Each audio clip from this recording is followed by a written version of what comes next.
అంటే అడ్డగోలుగా అన్ని పెంచేస్తే సామాన్యులు ఇబ్బంది పడేదానిక. ఆ వీడియో కూడా బయటకు వచ్చింది, మీడియా మిత్రులందరి దగ్గర ఉంది ఆ వీడియో. నేను సూటిగా ప్రశ్నిస్తున్నా, అది చెప్పింది అవునా కాదా? ఎస్, నేను తిరుపతిలో ఉన్నా, రండి, నేను ప్రమాణం చేశాను, నేను సిద్ధంగా ఉన్నా, దాంట్లో ఎలాంటి సందేహం లేదు. ఇంకా రిపోర్ట్లు వచ్చిన తర్వాత మేము ఎందుకు భయపడాలండి? చాలా క్లారిటీగా ఉంది. వైవి సుబ్బారెడ్డి గారు కూడా నేను సూటిగా ప్రశ్నిస్తున్నా, గతంలో మీరు ఇలానే పింక్ డైమండ్ రాజకీయాలు చేశారు.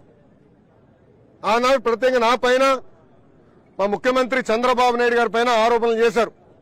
దేవుడు పింక్ డైమండ్ ఏదో దొంగలిచ్చామని. ఏమైంది స్వామి అది? 5 సంవత్సరాలు మీరు ఏం పీకారని అడుగుతున్నా.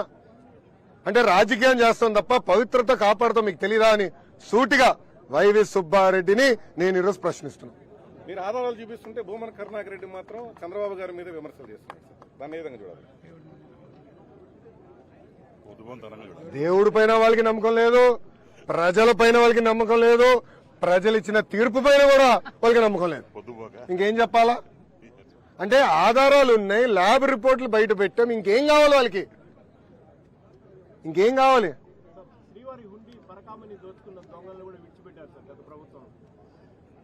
అన్న అన్ని ప్రక్షాళన చేస్తాం. అనేక అవకతవకలు జరిగినాయి, మీడియా మిత్రులందరూ తెలుసు, మీరు తిరుపతి వాసులు. నేను గతంలో వచ్చినప్పుడు కూడా మీరు నా దృష్టికి తీసుకొచ్చేవారు, ఇది జరుగుతుందనా అది జరిగిందనా అని. కూడా పాదయాత్రలో కూడా భక్తులు నన్ను కలిశారు, వాళ్ళు ఎదుర్కొన్న సమస్యలు కూడా అన్నాడు చెప్తాం జరిగింది. అన్ని మేము విజిలెన్స్ ఎంక్వైరీ చేసాం, అన్ని రివ్యూ చేస్తున్నాం, ఎవరిని వదిలిపెట్టాం. పాలక మండలిలో కూడా ఆధారాలతో సహా దొరికిపోయారు. 14 కోట్ల రూపాయలు మాత్రం టీటీడీకి అప్పచెప్పి మిగతా డబ్బులంతా కూడా వాళ్ళు దోచుకున్నారని చెప్పి ఆధారాలతో కూడా ఇప్పటికీ అన్ని విషయాలు పెట్టచ్చు. స్టేట్ విజిలెన్స్ కూడా దానిపైన ఎంక్వైరీ చేసి వాళ్ళపైన చర్యలు ఏమైనా తీసుకుంటాం. 100% యాక్షన్ తీసుకుంటాం. ఇప్పుడు ఈ మాజీ టీటీడీ చైర్మన్ అరెస్ట్ చేసే అవకాశం ఉంటుందా సార్?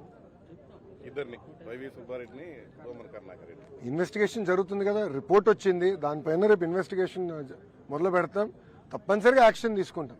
దీంట్లో ఎవరు ఇన్వాల్వ్ అయి ఉన్నారో వాళ్ళపైన తప్పనిసరిగా యాక్షన్ తీసుకుంటాం. నువ్వు మాట చెప్తున్నా, వాళ్ళు గుండె పైన చేయబెట్టుకుని ఒక మాట్లాడమని చెప్పండి. నేను సూటిగా వాళ్ళని అడుగుతున్నా, ఎందుకు మీరు కేఎంఎఫ్ కాదని ఇతర ప్రైవేట్ సంస్థలకి మీరు నెయ్యి టెండర్ అందజేశారు? సూటిగా ప్రశ్నిస్తున్నా, గుండె పైన చేయబెట్టుకుని మాట్లాడమని చెప్పండి. ఎంత అన్యాయమో చెప్పండి. కేఎంఎఫ్ ఏంటండి? It's cooperative Karnataka milk federation. Pure cow గీతో నెయ్యి తయారు చేస్తారు, ఆవు పాలతో నెయ్యి తయారు చేస్తారు. అలాంటి కంపెనీ కాదని కావాలని వేరే వాళ్ళని తీసుకొచ్చి ఇప్పుడు వాళ్ళ లావాదేవీలకి టెండర్లు అప్పగించారు. ఇప్పుడేమైంది? అన్ని వాస్తవాలు బయటపడుతున్నాయి, మేము వదిలిపెట్టాం ఈ ఇష్యూ. గత 5 ఏళ్లలో శ్రీవారి బంగారు ఆభరణాలు కూడా మాయమే అని చెప్పి ఆరోపణలు వస్తున్నాయి సార్. ఒక అజ్ఞాత భక్తుడు ఇచ్చిన బంగారు కిరీటానికి సంబంధించి రిసిప్ట్ కూడా ఇవ్వలేదు, 9 నెలల తర్వాత రిసిప్ట్ ఇచ్చారని చెప్పి కూడా ఆరోపణలు వచ్చాయి. దానిపైన అన్ని ప్రక్షాళన చేస్తామన్నా. ఇది నేను మొదటిసారి వింటున్నాను. నేను మొత్తం వివరాలు కనుక్కున్న తర్వాత దీనిపైన స్పందిస్తాను. 500 కోట్ల రూపాయలు మీను ఇందులో కమిషన్ల ద్వారా చేతులు మారాయని బీజేపీ, టీడీపీ నాయకులు మీడియా సమావేశంలో పెట్టడం జరిగింది. అంటే విచారణ జరిగిన తర్వాత డబ్బు మొత్తాన్ని కూడా తీసి హుండీలో టీటీడీ ఖజానాలో జమ చేయడం కానీ లాంటిది చేయబోతున్నారు.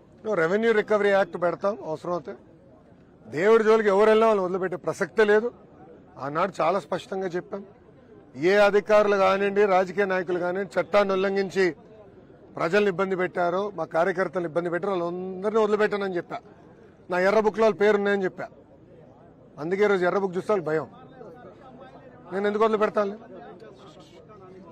కొత్తగా వైసీపీ వీడి టీడీపీ జనసేనలో వచ్చే కార్యకర్తలకు తిరుపతిలో ప్రాధాన్యత ఇస్తున్నారని చెప్పి ఆరోపణలు. దానిపైన మీరన్నారు కదన్న, అది ఆరోపణలు. నామినేటెడ్ పోస్టింగ్ ఇవ్వలేదు స్వామి, ఎందుకు కంగారు? అంతా ప్రక్షాళన చేస్తున్నాం. గతంలో క్లస్టర్ యూనిట్ బూత్ అన్న సిస్టమ్ మేము ఏర్పాటు చేసుకున్నాం. దాంట్లో ఎవరు ఎంత బాగా కష్టపడ్డారో మాకు డేటాతో సహా ఉంది. అనేక కార్యక్రమాలు గతంలో తెలుగుదేశం పార్టీ కార్యకర్తలు నిర్వహించారు, చేశారు. పార్టీ పిలుపు మేరకు వాళ్ళందరినీ గుర్తించే బాధ్యత శాసనసభ్యుల దగ్గర నుంచి పార్టీ వరకు అందరం బాధ్యత తీసుకుంటాం. దాంట్లో ఎలాంటి డౌట్ అవసరం. సారీనా, ఆల్రెడీ ఇన్వెస్టిగేషన్ జరుగుతుంది కదా, ఆల్రెడీ కొంతమంది అరెస్ట్ చేశారు. ఆ వివరాలన్నీ బయటికి రావాల్సి ఉంది. దానిపైన మొత్తం నేను ఇన్వెస్టిగేషన్ అయినా స్పందిస్తాను. ఏమ్మా అన్ని కుంభకోణాలే స్వామి, నన్ను ఏం చేయమంటావు? టీడీఆర్ బాండ్లు కానివ్వండి, దొంగ కేసులు పెడతాం కానివ్వండి, ఎర్ర చందనం కానివ్వండి, ఆనాడు ఉన్న ఎస్పీగా ఉన్న కొంతమంది ఏకంగా పక్క రాష్ట్రాలకు వెళ్లి మిథున్ రెడ్డి డబ్బులు ఎవడు దోచేశాడని ఆ డబ్బులు విడిపించేదానికి ఆంధ్ర రాష్ట్ర పోలీసులు వెళ్లి కేసు ఫైల్ చేయకుండా ఆ డబ్బులు కూడా వెనక్కి తీసుకొచ్చారు. పార్ట్ ఆఫ్ ద డబ్బులు వెనక్కి తీసుకొచ్చారు. అనేక తప్పులు చేశారు.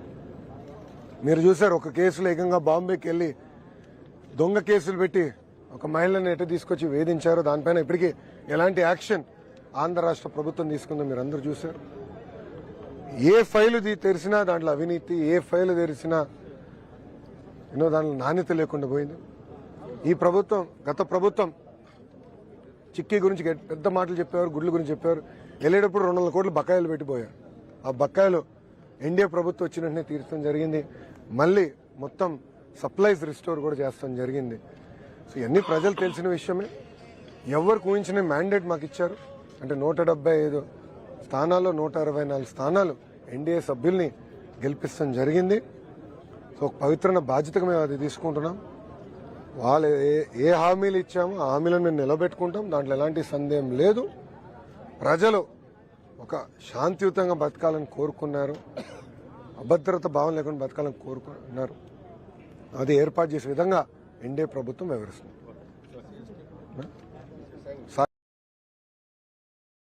ఒక్క నిమిషం, సాక్షి ఏడి రాలేదా? ఏంటి అంత భయపడిపోయాడా నన్ను చూసి? ఏంటన్నా అది ఇప్పుడు నేను వర్కౌట్ చేస్తున్నాను. ఆల్రెడీ ఐఎన్పిఆర్ మంత్రి గారితో మాట్లాడాలి దగ్గర. ఇంకోటి చిన్న రిక్వెస్ట్ అన్న, ప్రెస్ వాళ్ళకందరూ కూడా లాస్ట్ టైం అన్యాయం చేశారు. ప్లాట్లు ఇస్తారు, చిన్న చిన్న ప్లాట్లు